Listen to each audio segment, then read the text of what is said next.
দেখেন তো চিনতে পারেন কিনা কি বানাচ্ছি। আরে হ্যাঁ হ্যাঁ জানি চিনতে পারছেন, এর জন্য এত গাল মন্দ করতে হবে না আমাকে।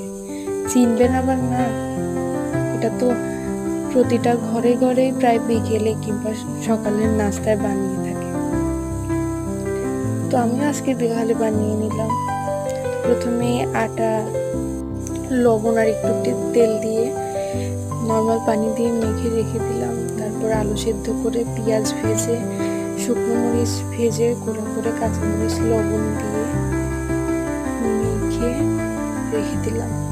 তারপর রুটি বানিয়ে তার মধ্যে আলুর পুরটা দিয়ে আবার রুটি বেলে মুসমুসে করে ভেজে নিলেই হয়ে গেল মজাদার বিকালের নাস্তায় আলুর পরোটা।